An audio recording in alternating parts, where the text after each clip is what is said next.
familiar paths beneath our feet dissolve. The open road becomes a labyrinth.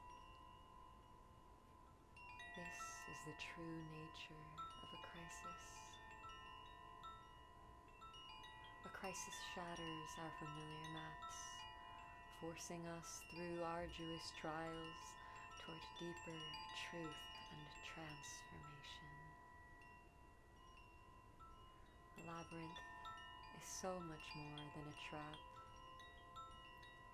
It functions as a living mirror and a filter, opening the way to great depths only when we are ready to endure them. As a symbol of protection, it reminds us that whatever is most precious is held safely at the center. To reach this center, we must collectively learn to attune to the enigma and learn to listen in the darkness. Some ancient traditions believed that harmful influences could only travel in rigid and straight lines. For it is the winding curvature of the labyrinth that keeps the center untouchable, demanding that unbalanced forces become refined before they can enter.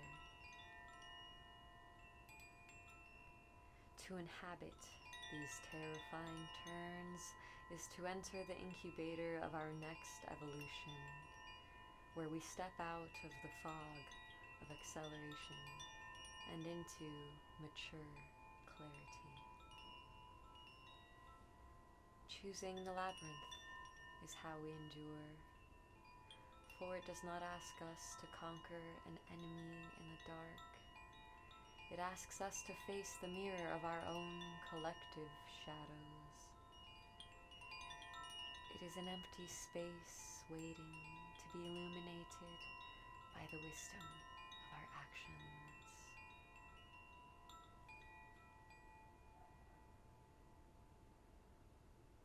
Now, I'd like to share a poem with you by the contemporary American poet Dana Gioia, called Maze Without a Minotaur. If we could only push these walls apart, unfold the room the way a child might take apart a box and lay it flat upon the floor. So many corners cleared at last. Or else could rip away the roof and stare down at the dirty rooms, the hallways turning on themselves, and understand at last their plan. Dark maze without a minotaur, no monsters but ourselves. Yet who could bear to see it all?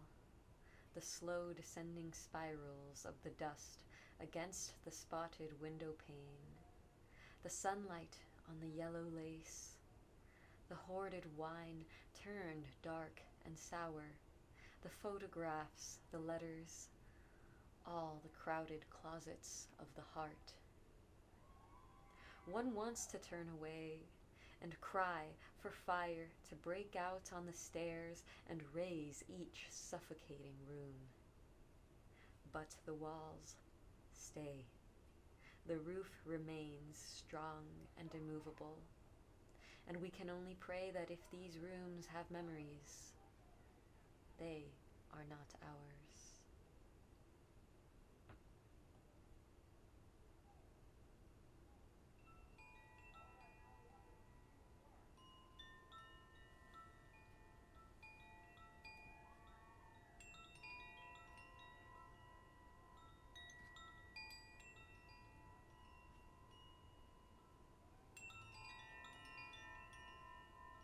I find that one of the best ways to integrate a teaching is is through engaging, rather than more of a passive consumption. So I invite you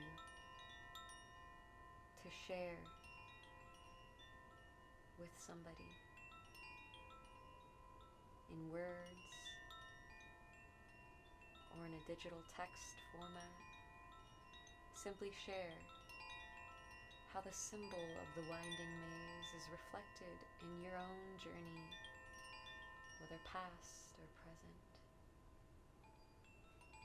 Or perhaps consider sharing your thoughts on the nature of winding paths in contrast to straight lines. Sit with it.